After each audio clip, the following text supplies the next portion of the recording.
J-Tech Studios in Atlanta, Georgia. It's America's favorite game show podcast. Tell them what they've won.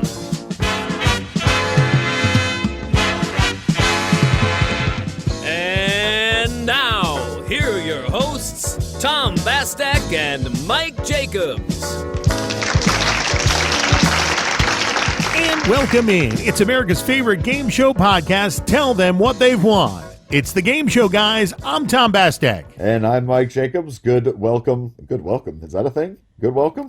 It is now. Good welcome, everyone. Good welcome, everyone. Oh, Michael, how was your week? It was good and welcoming.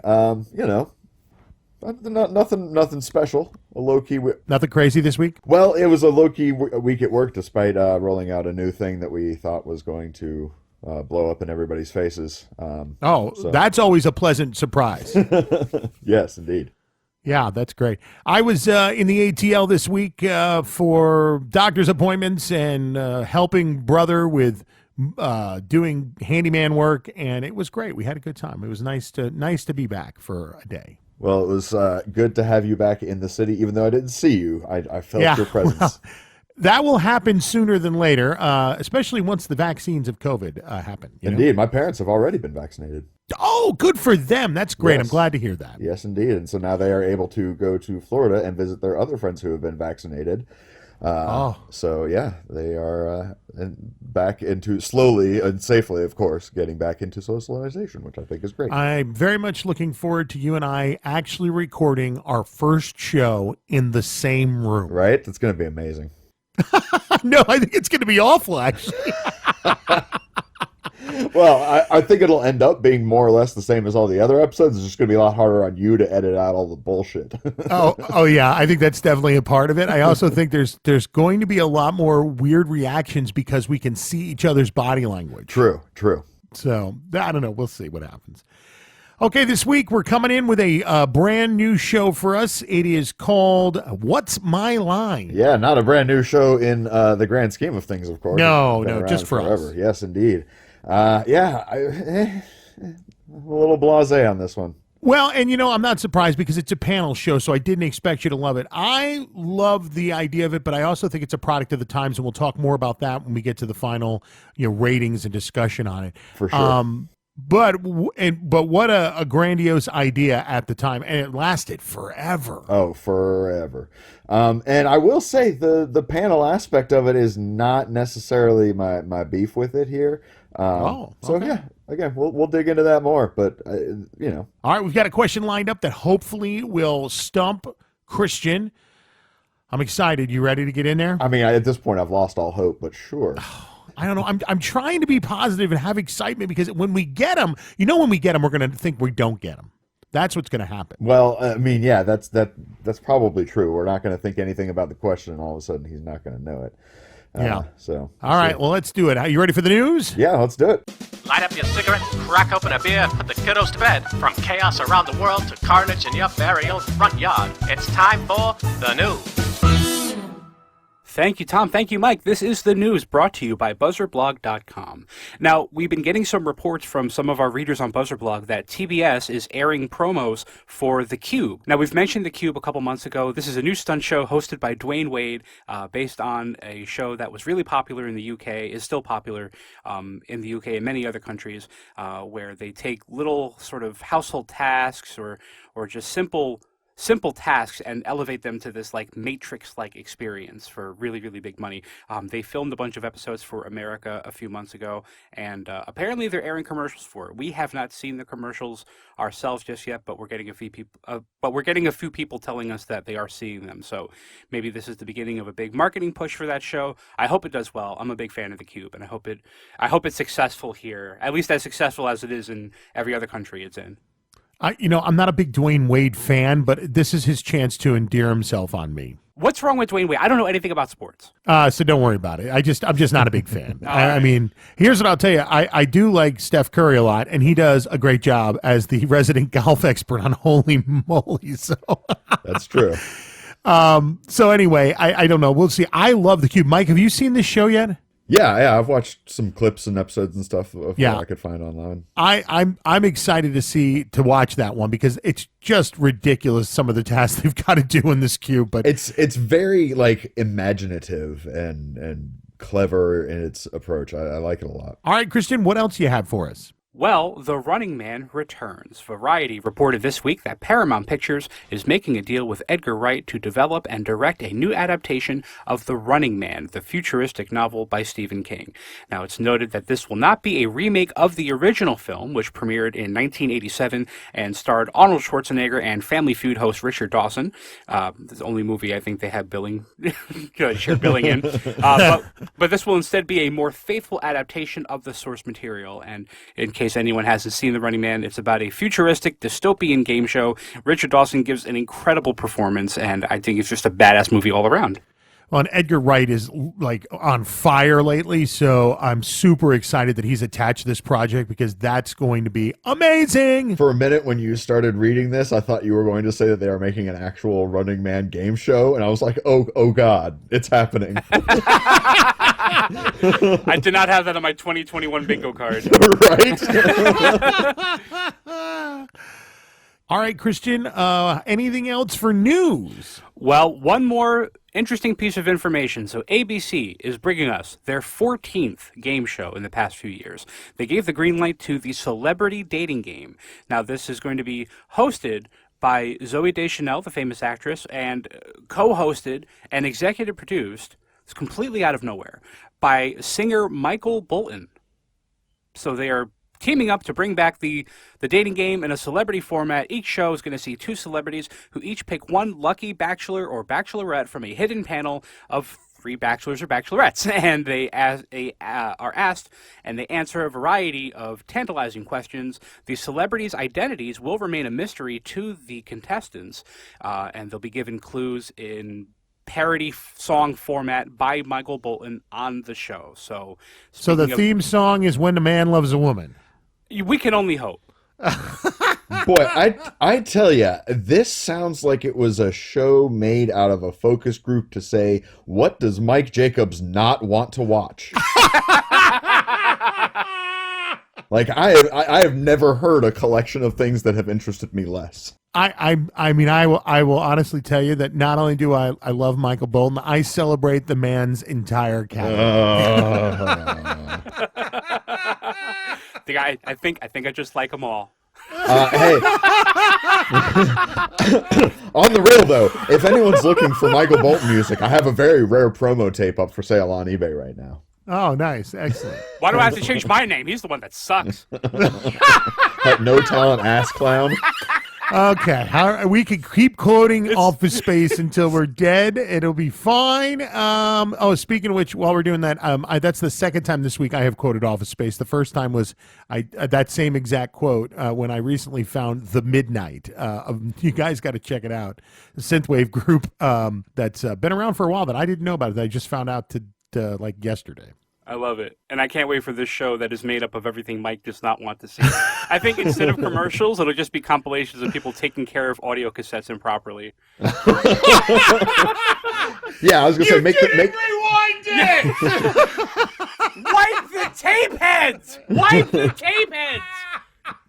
Make the soundtrack by Aerosmith, and it's just the worst thing in the world. Oh God, bless him! This is so great, man. Now we're gonna have to create some like worst of Mike's life memes. Oh boy! All right, that is it for news. What about this week in game show history? Yeah, this week in game show history, we are going back. All the way back to February 21st, 1997, and this is a momentous day in the history of Wheel of Fortune. So for years and years and years, ever since its premiere back in 1975, they had this puzzle board that was made up of these three-sided blocks that Vanna White, Susan Stafford, whoever was doing the job that day, would turn to reveal the letters. Now this, February 21st, 97, is the day that the show moved to an all-digital puzzle board. And this is significant for a few reasons. Now, it costs a lot of money to make a TV show, not to mention having the crew around and hiring the people to load out all the puzzles. So this was a thing that used to be done manually. So Pat Sajak would say, here's our next puzzle. They would stop tape, roll the board out, take out all the letters of the puzzle they just did, put the new ones in, roll it back in, and start tape again. Now, with them moving to a digital puzzle board, it was just a matter of loading the file for the next puzzle, and it greatly reduced the amount of time they were in the studio, made a seamless transition from round to round. Now, it also technically eliminated Vanna White's job. Very much so, and that became a question afterwards too. Was what's the point of Vanna White if she's not even turning letters anymore? I mean, to be fair, she's now touching them. That's also not really necessary. Yeah. But she's an institution. You're not kicking her off of that show now. You know what I'm saying? I mean, oh no, not at this point. No, she is as much a part of Wheel of Fortune as the board is. I'd say. Just a little bit of trivia here. The last puzzle ever to be played on the old board was a bonus puzzle, and the category was thing, and it was pound sign. And the first puzzle on the new board was Valencia, Spain. Oh, I was hoping that the first puzzle was hashtag. I was going to say, it's actually called an octothorpe. Leave that to Mike Jacobs to know the actual name of the symbol. Now, speaking of trivial information, BuzzerBlog got a hold of some documents a few years ago that detailed the construction and the pricing of this new puzzle board. So between the video frame holds that run the monitors, which cost upwards of $70,000 total, the $43,000 video router to run all 52 monitors that comprise this board, $11,000 for a Laserdisc writer to save the puzzles, $2,000 worth of road cases to store everything when they weren't taping, the game computer, graphics generators, spare parts for repair, tax, over 900 hours of labor that went into this project. The board was estimated to cost, in 1997 dollars, $241,406.92. And can we just take you skipped right over this, but you did say a Laserdisc, correct? I did say a Laserdisc writer. Wow. Awesome. Yeah. Yep. And that price also doesn't include the price of the 52 Sony monitors. Those at retail would have cost about $67,000 total. Now, the show is a property of Sony, so they may have gotten those at some kind of discount. I mean, I would hope, but that's how much money went into this project this week in game show history. Wow. Incredible. That's great. I love it. I totally love that kind of stuff. Yeah.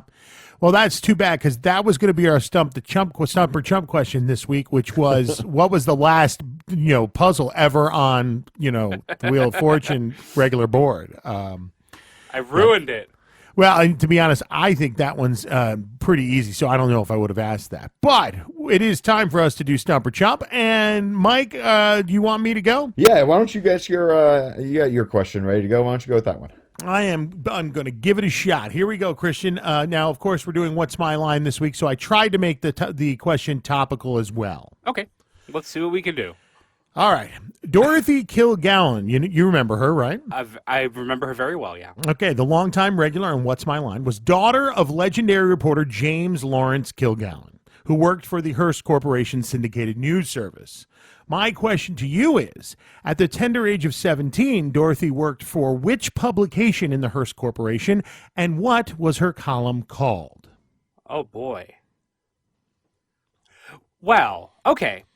Okay, that makes sense now. So I understand what you're asking. So I remember that, especially late, I don't know if they did it throughout the run of the show, but when they would introduce her, she more often than not was one of the first panelists to be introduced. So the way they would do the show, the announcer would introduce the first panelist, they'd come out, and then that panelist would announce the next one to come out. Right, So and I love that, by the way. very Love classy, that. very classy. Yeah. So I seem to remember that her intro was always, she was a celebrated columnist whose voice of Broadway appears nationwide in newspapers or something, Miss Dorothy Kilgallen, and that's how they introduced her.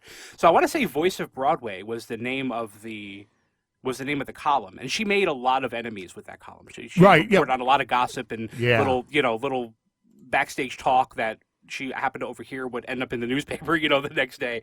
So I want to say Voice of Broadway is the name of the column. Okay. And to be fair, she was eventually syndicated throughout the country. So you could say technically any publication, and it would be correct in saying that. Right, but I think it started in the New York Journal American, if I'm not mistaken. That is absolutely correct. Yeah, well, I mean, that's how they announced her on like the hundreds of episodes she was on. Wow. That was always like part of her her little spiel. Well, I thought it was a good one, Mike. I thought it was going to be another, oh, that's not a game show question. He's going to poo-poo it, and we'll have to come up with another one.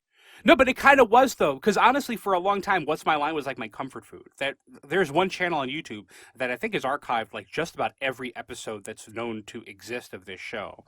And it's very calming evening watching. I used to watch a lot of it like at night when I could see that. To be incredibly technical, which I won't be, it's the New York Evening Journal. I think you said the New York American Journal. It's the same thing. I'm not worried about that. You are 100% right. So generous and so kind. Thank you. Well, here's the thing. I just don't want somebody else calling you out on it because it is what it is. But and you know they will. Oh, absolutely. Yeah, somebody they're writing it right now. They're writing an email as we speak. But anyway, so for those technicalities, I will give it. But that's absolutely correct. I appreciate it. Thank you. And I'm never writing another question again, Michael. Well, I think I'll save my backup questions for next week, maybe. Nice. Excellent. I appreciate that. I thought it was a good question for what it's worth. No, I thought it was a good question, too. I just thought that you would have maybe... Because a couple of the other questions where we sort of branch out from where the answer deviates from a game show itself. Right. And again, I would not have known that answer if it wasn't for the fact that they literally started dozens of episodes with that line. I would actually love to do a little bit more deep dive into her death because she died supposedly of a drug overdose, but because she made so many enemies in the column that she wrote, they think that and it was very, very like weird her death. There was all these like open like ended things that happened. Like the medical examiner who signed the autopsies claimed that they never did the autopsy and all kinds of weird stuff. I'd love to go down that rabbit hole at some point. Well, some of the last comments she made were concerning the fact that she was getting ready to blow the Kennedy investigation wide open. So a lot of people think that there was some connection there. She was actually, it's creepy, she was on the show, What's My Line was live every week. She was on an episode, went home, died that night, and they found her in the dress that she wore on the show that night. Wow. Wild, right? Yeah, amazing. All right, so we've got. Let me see where we're at. Let me find I lost my page. There it is. Okay, great. What's my line? All right, Christian. Well, What's My Line is our show this week, and we've talked a little bit about any other tidbits you want to throw at us. Well, just the fact that What's My Line was one of the longest running game shows in history for a long time. Despite the fact that it was a weekly show, people loved watching it. It was one of the last game shows that the entire family, it was like appointment viewing where the whole family would gather around the TV to watch it. One of my favorite little bits of information, especially I like sharing this during February, the first African-American contestant on a game show was on What's My Line. Can you guess his name? I don't know, but was it a celebrity or that was on in the paneling or was it? You know who it is. It was a mystery guest. Oh, a mystery guest. So, man, I had mentioned earlier as someone who was not on the show as Ernie Hudson. So if it's Ernie Hudson, I'm going to crap my pants. It's not. It is not Ernie Hudson. We One down, 9 to go, Mr. Bastek. It's got to be. You got to go back way farther than that. No. It's got to be. Sports figure. It is a sports figure. Muhammad Ali. No, Jackie Robinson. Robinson. First African-American professional baseball player, also the first African-American game show contestant, 1950 on What's My Line. I knew that Muhammad Ali was on the show. I remember reading that somewhere, but I didn't realize. I guess he wasn't the first. There you go. No, Muhammad Ali was on the show. He was on, I think he was getting ready to fight Sonny Liston. It might have even been like the evening before. Wow. He had a really entertaining appearance. Because the celebrities would always mask their voice and, try to hide their identity from the panel when they did the mystery guest segment. And he had this like really high pitched voice. And he was awesome. Yeah, some really incredible guests on there. A lot of the show. Oh, okay. Here's the thing. When the 25th anniversary of What's My Line came around, there wasn't much interest from CBS, who aired the original show, to do like a retrospective, like hour-long special. So they ended up doing one for ABC. And in the process, they took out these massive carts of film stock from the original series to like edit together like some of the best moments and some of the best celebrities and stuff. In the process, they destroyed a lot of the episodes. Oh. And a lot of them were just like hacked to pieces or unrecoverable. One of them being Dean Martin and Jerry Lewis, their appearance as a mystery guest, which apparently got like the biggest crowd reaction of any mystery guest ever on that show. But that whole episode is just lost now. Oh. Wild, right? Well, it's so sad. I mean, and we hear about this all the time where they just back in those days, they just didn't save that stuff. They didn't see any worth in it, Mm-hmm. Mm-hmm. It's just so interesting to when somebody finds this out, and Mike and I will talk more about collections later on too. All right. How about a plug for Buzzer Blog? Of course, BuzzerBlog.com, the #1 game show website in the world. Whether you're looking for information on new series, returning series, casting information, which there's a lot of casting going on this year, especially if you live in Southern California. Stay tuned to us for that. BuzzerBlog.com is the place to go for industry insiders, casual fans, and all the people who listen to this podcast and enjoy it. BuzzerBlog.com. Thank you very much. Thanks, Christian. Have a great week. Hey, you as well, guys. Thank you. All right, and once again, if you'd like to help stump or chump, you just have to give us a question via social or the website, which is tellthemwhatthey'vewon.com. Yes, indeed. A very cool thing, Mike. I came up against the 1-year renewal for our domain name today. Oh, no kidding. Yeah, so it's been a year almost since we've gotten the domain name. So wow, that's pretty cool. I think that speaks to how much work we did before we got started on this, because we didn't release our first episode until May 1st, correct, yeah. But we jumped in way ahead of time to get all of that stuff nailed down, because once we had the title, it was like, okay, now let's get all the social, let's get the website domain, and then we had to build a website and everything else. But yeah, it's been a year, just about coming up on a year here. That's awesome. Well, congratulations to us. Yeah, I like it. All right, well, congratulations to you. And coming up next, we will handle the gameplay of this week's featured show called What's My Line? Would you like to take us out, Mike? You've been listening to America's favorite game show podcast, Tell Them What They've Won.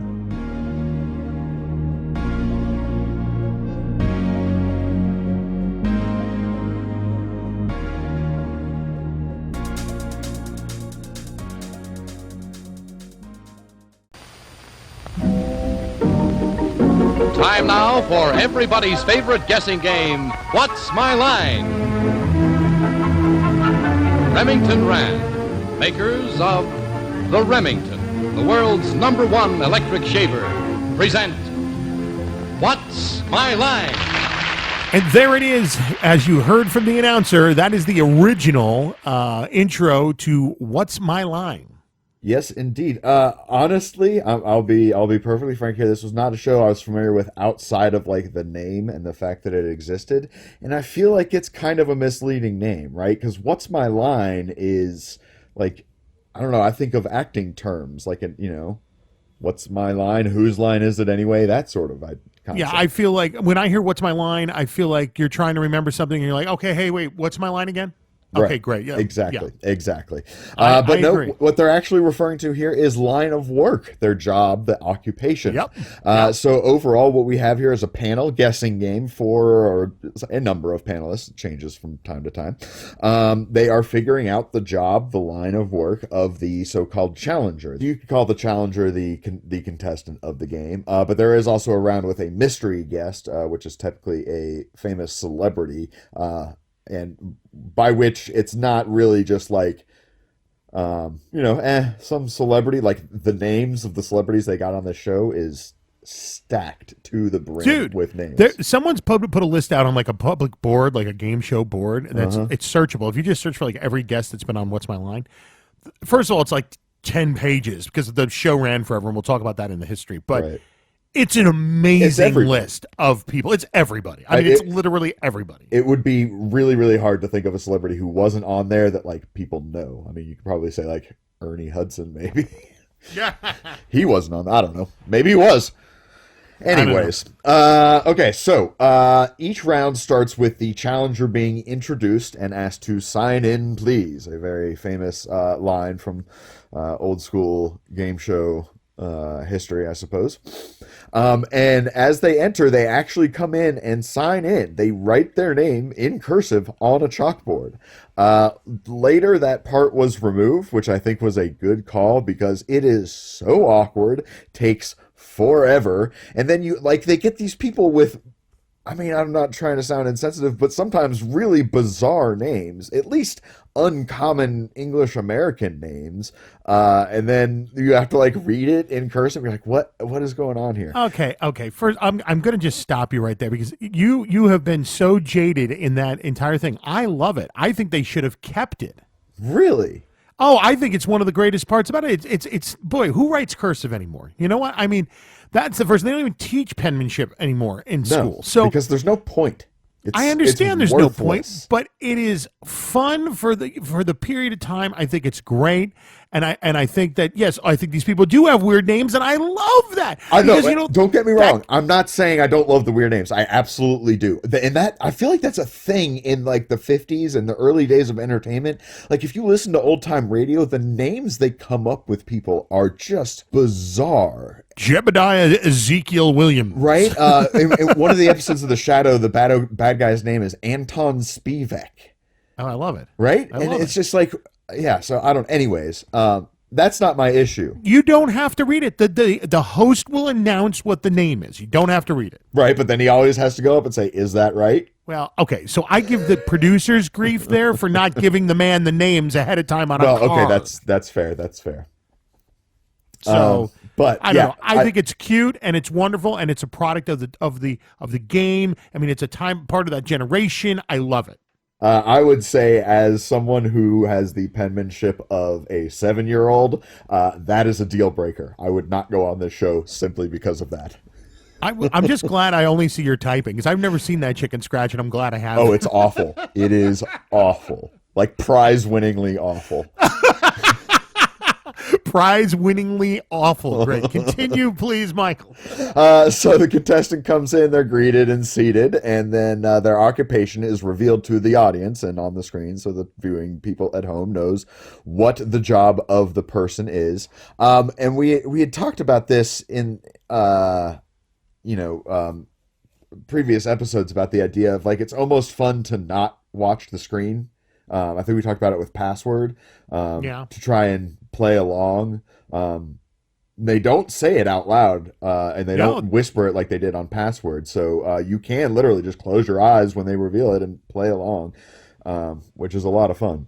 It's interesting because some people are better. Some celebrities, I mean, not celebrities, but some of the panelists, which I guess are all celebrities, are better than others at narrowing down that profession. You know what I'm saying? Right. Well, it's okay. So let me explain how they narrow things down. They have to ask yes or no questions. The panelists are asking yes or no questions of the person.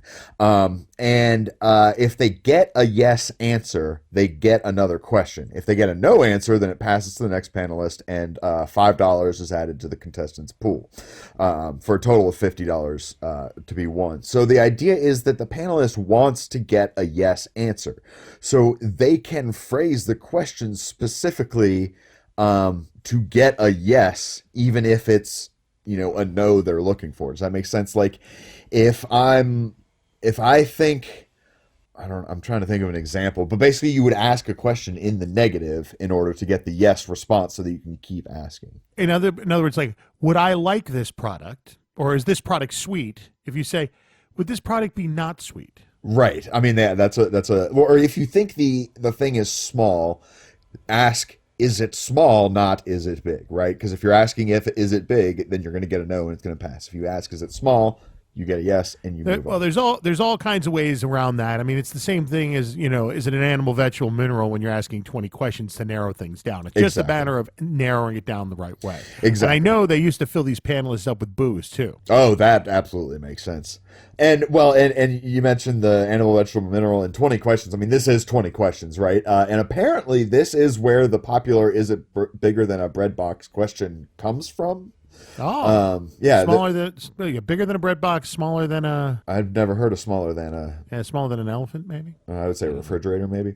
There you go. But so just a very popular question in 20 questions. Apparently, was very popular in here. One time, the challenger did indeed make bread boxes, and they asked, "Is it bigger than a bread box?" And the reaction of the contestant and the host laughing made the panelists guess that he made bread boxes. Oh, that's too bad. Right. Well, and so that's kind of a thing too, is that the host has to sort of be moderator for these questions as well, because you want to try and answer yes or no as succinctly as possible. Anyone who's played this game knows that as soon as you start hemming and hawing, you give away information. Even if you're not saying specific information, the simple fact of not being able to answer quickly gives information away. Well, it does and it doesn't. I mean, I think the host is good about saying like, no, I think we're going to say a no. Yes, no. Well, that's exactly what I'm saying. Is that the contestant may have a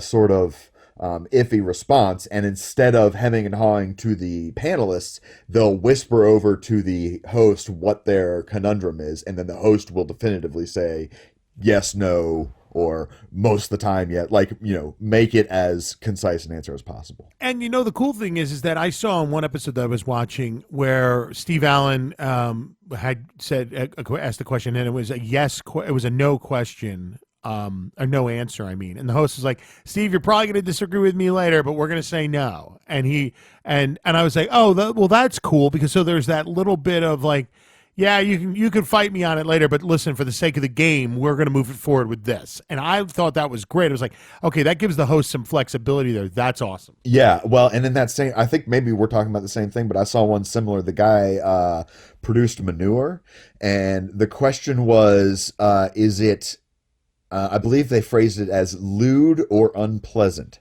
And because they said lewd, they took it to mean like of a sexual nature. And so they said, "You're welcome to contest this afterward, but we're going to say no." Because surely manure is unpleasant, but not necessarily in the context that the panelists Some people meant. really enjoy manure. And to be honest, some people use it in their daily job. They work with it because, for plants and things like that. So it may not be unpleasant. No, absolutely. I understand that the manure has a place in specifically farming and many, many uses in society, but the product itself is still, it's poop.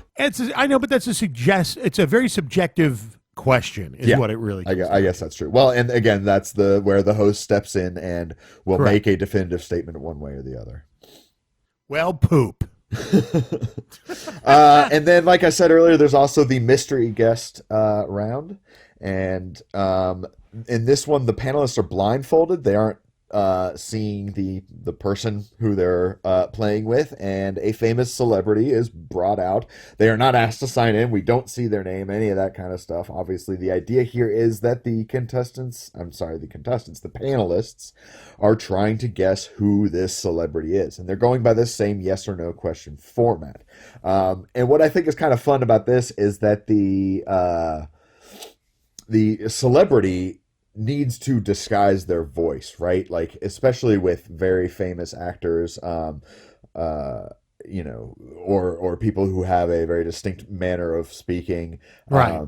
They need to disguise themselves. So they will often give themselves a silly voice or, a unique way of talking that is not them. And so it's kind of fun to see these celebrities in a real, almost vulnerable state. To me specifically, the Fred Astaire one was great. He would sing a different song, whether it was yes or no. Wow. And cool. It's like really cute to see these huge celebrities in such a down-to-earth manner. Again, entertainment at its best. This isn't like nobody wins money on this. This is purely for the audience. Yes, absolutely. They do win, like I say, up to $50. And as you watch the show, you realize that it's just like with You Bet Your Life. The money is not an aspect of the show, and they just kind of give it away every time. Not every time, but yeah, they're very loosey-goosey with just being like, "Hey, flip over all the cards, you get $50." Yeah, no, but I mean in the mystery, are we talking about? Oh, in the celebrity one. Yeah. The money that would have been won based on the questions earning $5 format goes to a charity, and the celebrity is paid $500 for their appearance. Oh, okay. Well, that's great. But I mean, again, what I'm saying is the contestants are not affected by this mystery round. Correct. Yes. And the truth is that it's great because of the fact that this is just pure entertainment for people who are watching this show. And they must have loved seeing celebrities try to guess who the other celebrity is, you know? Yes, and I do think there is a good amount of entertainment here. And what I like is that, I've often complained about panel shows in the past, but what I like here is that it is a segment in a larger show. If it was an entire show of celebrities guessing who other celebrities are, I would turn it off immediately, would not care. Having it be a segment as a fun little bonus round, I think is great. All right, is that is that it on the gameplay? Yeah, I mean, that's the gameplay. Like I say, you're just trying to win $50. It's really more of a way for the contestant to interact with and be the spotlight on a game show for a little bit. And that's why I think it's a decent panel show, because the focus is on the contestant, not about the celebrities being wacky.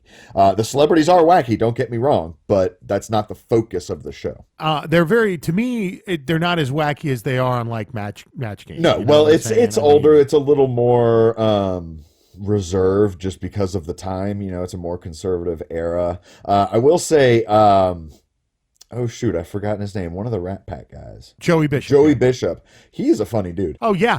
Dude, Joey Bishop was like the most underrated member of the Rat Pack. Yeah, I want to look into him more. After seeing the episode with him on, I got an appreciation for him. I have a poster that will eventually go up at some point in my house. I'm a huge Rat Pack fan, but it's the four of them standing outside the Sands, and it's amazing. Nice.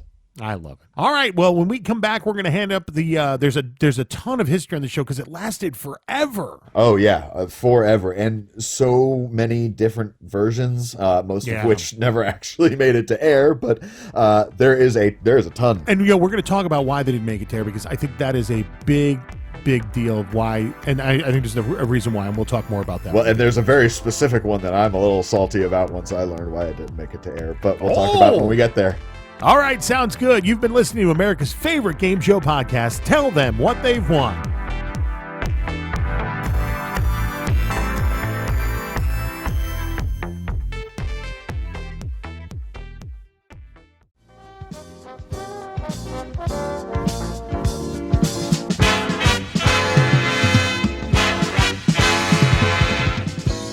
And welcome back. Episode number 37 this week. Segment number 3. The featured show is What's My Line? Mike, we're 37 in, just 3 away from 40. Yeah, 3 away from taking a break, which I feel like we say that every time, like oh God, I need a break. But it is nice to have some time off. It is.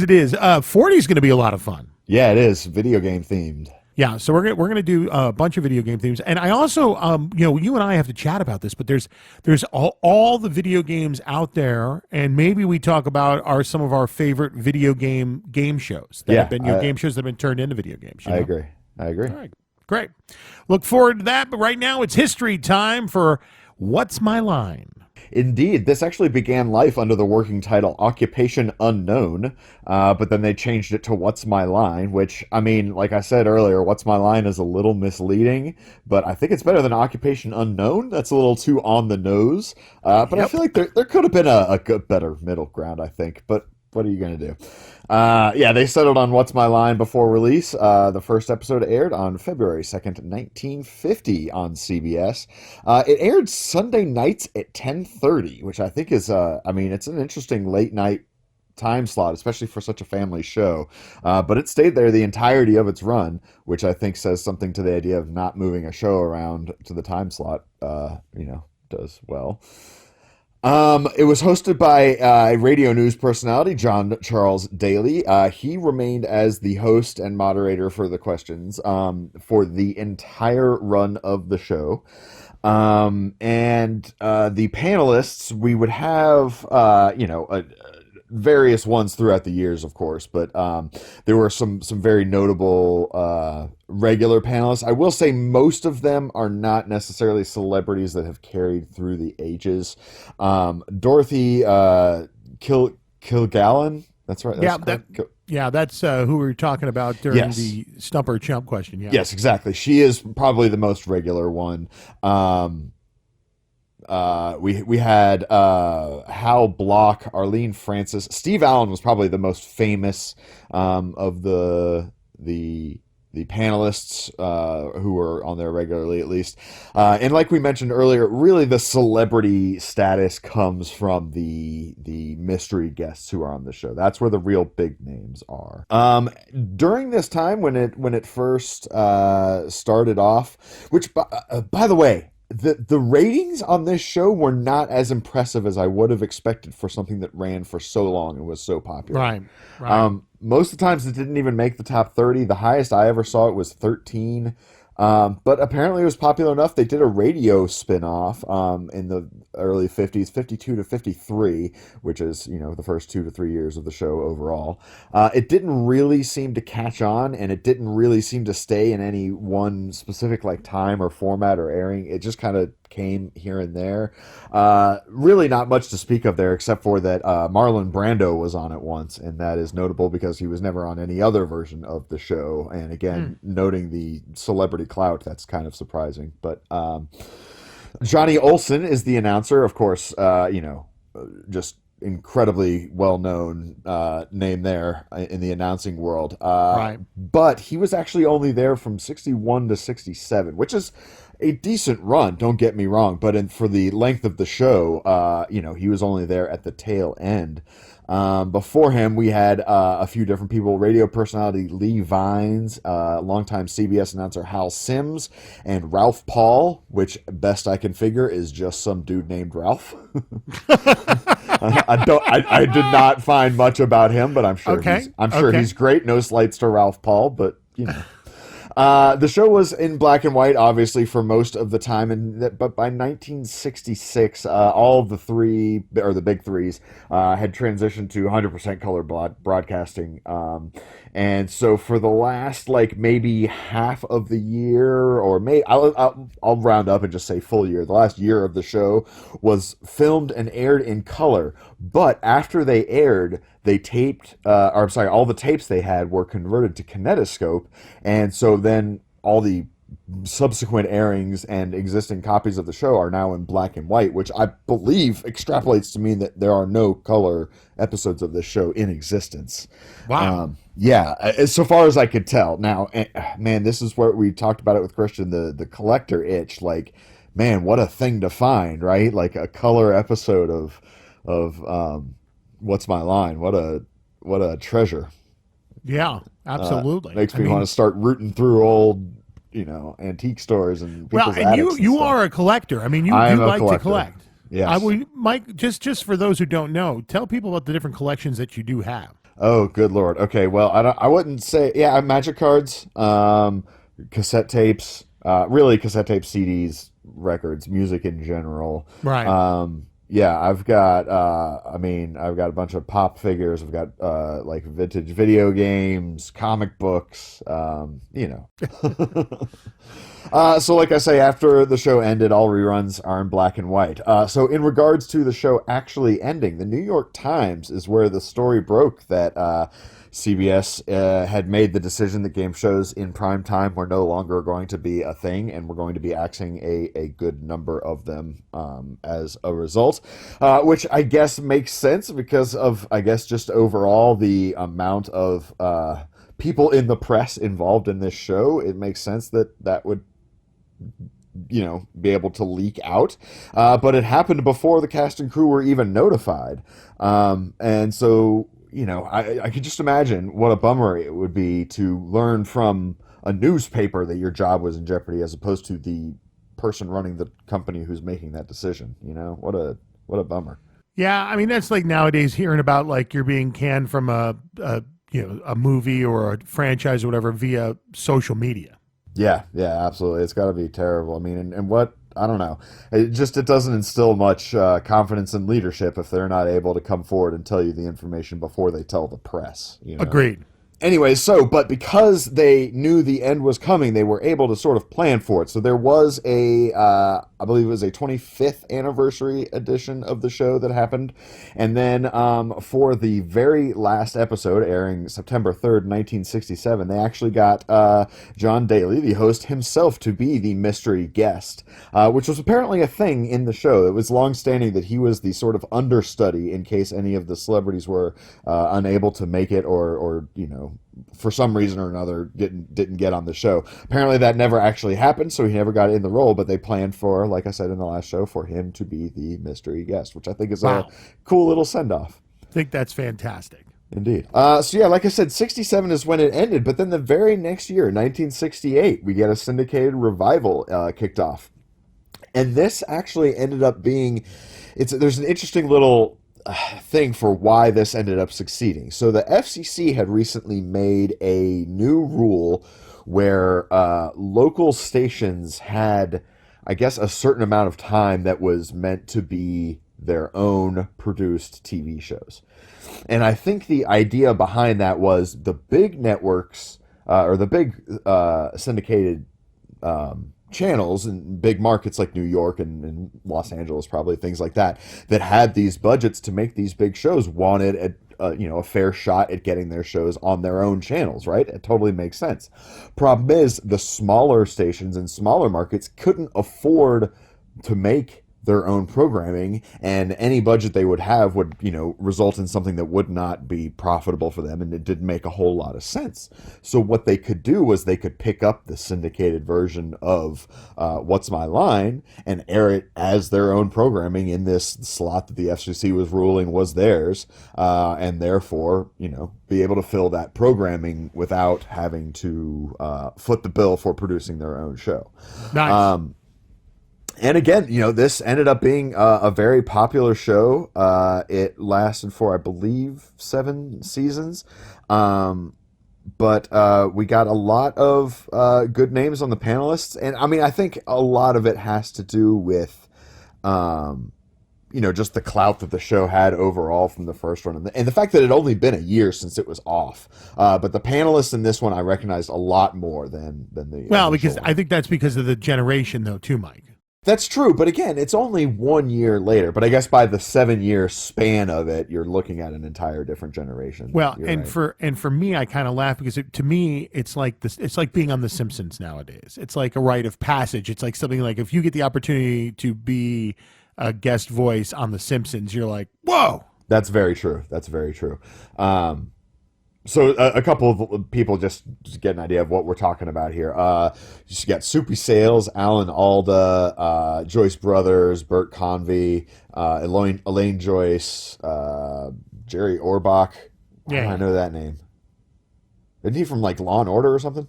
Yeah, I think so. Gotcha. Gene Rayburn, Nipsey Russell, a lot of good names, and those are just the panelists. So I think we can assume that an equal bump in celebrity note is for the secret contestants as well. This edition is also notable for the Who's Who segment that they did. This one it's kind of interesting. It's like a speed round of To Tell the Truth. They bring out 4 contestants, people, whatever, and each of them have a occupation written on a card. Not necessarily each of them are holding it, but there's 4 people, 4 cards with occupations. And then the panelists have to then run out and match the card to the person. So it's not so much the question answer format as To Tell the Truth or the previous format of What's My Line. But it's just a sort of an interesting little spin on it and a way to make a new segment and sort of update the show a little bit. But overall, the format was more or less the same, including Johnny Olson still, of course, being as the hoster. Johnny Olson being the announcer, but then he left in 73 to move over to The Price is Right, which seemed like a pretty good move on his point. And they kind of just cycled through announcers after that. Didn't really latch on any one person. Like I said, 7 seasons for this syndicated version. They were even in contest for an 8th, but I guess just didn't quite make the cut, and it ended up airing in the fall of 75. There's not necessarily a specific air date since, like I say, it was syndicated and among all these markets that sort of trickled off slowly over time. But by the fall, it had completely ended. And as Christian mentioned in the news, lots of revivals planned for this show. We had one in the 80s. We had one in the 90s. Both of those were canned pretty much immediately for being too, ostentatious. Ended up being very expensive. They wanted to have a bunch of fancy frills and modern technology, like interactive games involved with it that I think ultimately, from what I read, really would have broken the spirit of what the game was.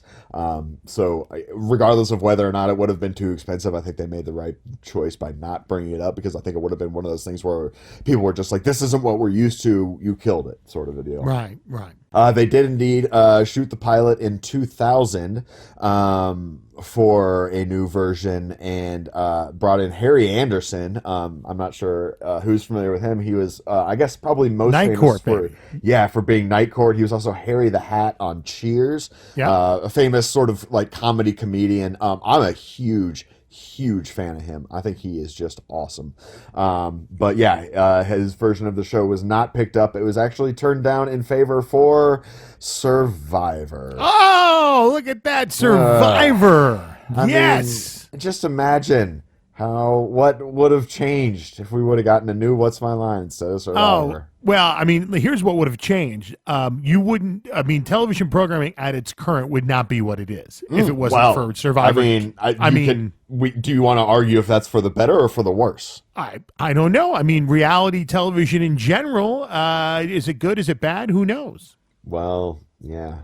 I mean, you and I may not like reality television, Mike. That's the argument I'm making, is that it's not just that I don't like it, but I do legitimately think it is bad television. I think you could go 6 degrees of separation, though, and we could end up figuring out that we wouldn't have X, Y, or Z if it wasn't for Survivor. I am not discounting that, and I think probably in the long run, the existence of Survivor has been more impactful to television than a new version of What's My Line would be. And as not a fan of What's My Line, I'm not sitting here saying, oh, there should have been a new version of it. I just don't like Survivor. I don't like the genre that it spawned, and I don't know. That's fine. But you're absolutely right that the impact has been immeasurable and would not have happened. I put it up there with the same. It had the same amount of impact that Who Wants to Be a Millionaire had. Yeah, I'd agree with that. So, all right. What else? Yeah, 2008, we had another attempt. David Hasselhoff was tapped for the host of that one. And then another failed attempt in 2014. Don't know who was tapped for that one, but obviously not working. So that is 5 different versions that did not pan out. So I think it's safe to say we're not going to see a new version of the show. But that is not to say that there are not versions of the show that have not been successful, or that, sorry, you know what I'm trying to say. There are versions of the show that have been successful. In 1980, there was a spin-off called That's My Line. It was hosted by Bob Barker, but it was not a game show at all, so we really don't need to spend too much time talking about it, but it was a reality show featuring people with odd jobs. So they would get potential, challengers that would sign into What's My Line, but instead of putting them on the game show, they would just send a crew to their house and do a quick little documentary episode about what their job was and how it worked and all that kind of stuff. Seems interesting. Hosted by Bob Barker is kind of cool. But yeah, lasted for 2 seasons, so at least it had some amount of, latched onedness to make up a word. Staying power, if you will. Staying powder, yes. Powder. Not stain powder. Staying power. I know. I'm just giving you guff. And there's also a live stage show that apparently started in 2006 and is still running as of present. I can't imagine it's going right now. 2004 is when it initially started. Okay. I can't imagine it's actually still going, but Wikipedia says to present, so maybe it's just that like they still own the rights to it. But again, okay. It was done at a comedy club in Los Angeles, and the list of panelists and contestants and whatnot that they got on there is a pretty dang solid list. Nice. We've talked about how they've done live versions of game shows in the past, and they're always kind of second rate. Right. But I mean, George Wendt, Moby, Andy Dick, whether you like him or not, it's a name. I guess more people famous in the comedy world, but still, a decent amount of names for a live stage version. And so, yeah, maybe there is a market for this show. I just don't think that the regular television game show world is it. And then, of course, they have made several home games. And I know I always say this, but what? What could the home game for this possibly be? Okay. I mean, I would assume it's very much like 20 questions or whatever, or you just pick up a card and it says plumber. Right, and you're a plumber, and now everybody's going to guess you're a plumber. They ask questions, and you get points on basic, blah, blah, blah, blah, or whatever. Sounds so boring. Here's my idea for the home version, okay? Oh, okay. Rebooting the game version. I'm the home version. The game. Now, I want to preface this by saying this is not COVID safe, so once the pandemic is over and it is again safe to interact with people, here's my version of the home game. I am ready. What's My Line? Go to your next door neighbor's house and knock on the door. When they answer, just start berating them with yes or no questions about their job and try and figure out what their job is before they slam the door in your face. Or call the cops. Yeah, either one. Just try and figure out what their job is. I think it'd be so much fun. Now, see, for me, I feel like we need to get a dunk booth, and we need to put you in your best clothing. I mean, your absolute Sunday best. Like, if they get water on them, they're going to get ruined. And we put you in a dunk booth, and you have to figure out, and we all step back like 50 feet or 25 feet or whatever. And every time we get a yes on a question, we move closer. Okay. And you have to keep us from getting so close that we can press the button and drop you in. I like that. That's pretty good. I want to do that for Mario Party. Well, and so it's interesting you say that, because I think ultimately what my take on this show is that it's a decent segment, but it's not a show in and of itself. Well, we should talk about comments on the show and rating at this point, I would say, right? Yeah, let's do it. So my first thing is that I loved watching the show. It was great. I didn't watch it as a child. I just watch it now. I mean, I never watched an episode of it until now.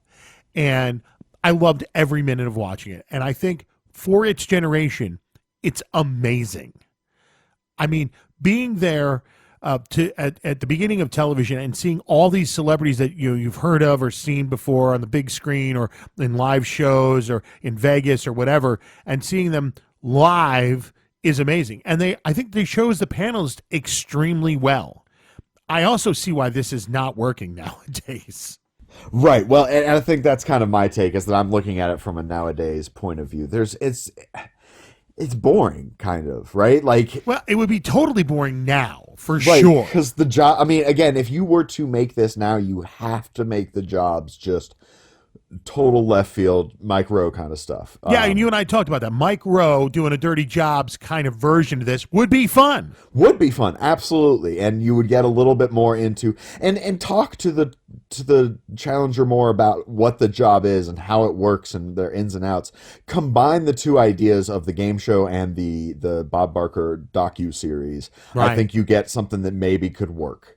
I think overall, though, it has its charm. I agree, or I don't know that I agree necessarily, but I see what Christian was saying when he said it was a comfort food kind of show. It doesn't have that, tomato soup, grilled cheese feel that we've talked about for me personally, but I get it. If we're going to go to ratings, what are we rating this on?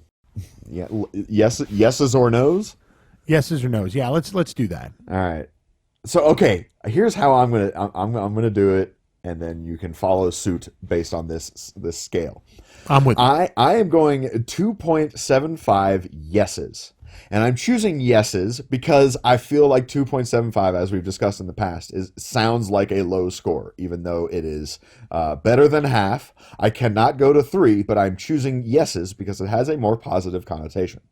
There is a charm to this show. There's nothing bad. There's nothing wrong with it. It is perfectly fine.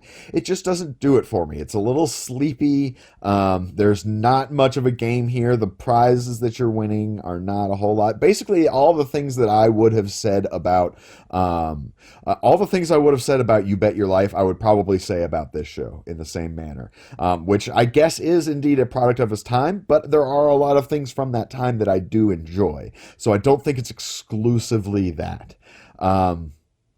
So there you go. 2.75 yeses. All right, I'm going to give it 3 yeses, and the reason is because I really love. You're right. The charm is definitely there, but I really love what it was at its time, and I think it was great for what it was. Plus, you got Johnny Olson doing voice work there, which is great. Mm-hmm. All of the hosts, I think, were good. I mean. And I think the celebrities were great. I mean, the list of celebrities is simply out of this world, and because it was such a rite of passage, I can't go below 3 yeses, and that's truly what it is. I mean, to me, this is history. This is game show history. This is television history, and therefore, it's got to garner at least 3 yeses for me. So 3 yeses is where I'm at on this one.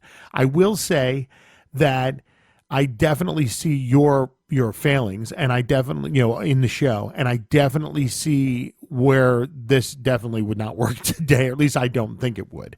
But that's fine. And I think that's the ultimate thing is I absolutely see where your 3 comes from, and I see where Christian's probably higher score would come from. Sure. To me, this is a lot like, and I think I've said the same thing, or I've said similar things in the past of where I differentiate what I like and what is good. To me, this is a lot like the Grateful Dead, where I can appreciate what it is, but it's not for me. I agree with you wholeheartedly, both on this and the Grateful Dead. Fair enough. All right, Mike. Well, that seems to be all the time that we have for today. Yes, indeed. Thank you so much, Tom. Thank you so much, Christian. Thank you so much, listeners. Thank you so much, I don't know, anyone who has not been thanked. Okay. That was a very blanket thank you. Yeah, well, I like the blanket thanks. That's good. All right, tune in again next week when we'll bring you the latest and greatest in the world of game shows, as well as a brand new featured show, too. And remember, you can always catch us online at Facebook, Twitter, Instagram, and, of course, tellthemwhatthey've.com. Please subscribe, share, like, and drop a nice review if you like what you've heard. And if you didn't like it, no. I see what you did there. See you next week, Mike. Bye, Tom. You've been listening to America's favorite game show podcast, Tell Them What They've Won. A JTech audio production. Copyright 2021. No part of this podcast may be reproduced by anyone without the express written consent of the creators. For more information or to contact us, please go to tellthemwhatthey'vewon.com.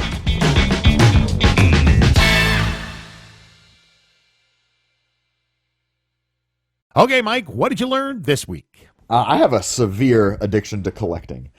I mean, I don't know. We talked about collecting earlier. Well, no, we have do. That many collections. Well, and what it is it's the act of collecting. So when I'm reading about this show, you read about all the lost episodes and whatnot, and each one of them sparks this itch and oh, I got to go find that thing, or I got to collect all the known episodes, or I don't care about collecting episodes of TV shows from the 50s, but when I read about the fact that they're hard to come by, I immediately want to collect them all. I don't think there's anything wrong with it. There was a period of time where I was addicted to everything that was Star Trek, and I was like, I'm going to own all of this. Yep. Well, I will say I've managed to turn it into a money-making endeavor, so... Hey, man, you can do that with collectibles. That's the nice thing. Absolutely. What about you? What'd you learn? So I didn't feel this with You Bet Your Life, but I definitely felt it with this show, that it must have been absolutely amazing to be around during the birth of television. You know what I'm saying? With black, not just black and white, but also seeing color come in, but all of those things must have been just mind-blowing to watch all of this happen in front of you.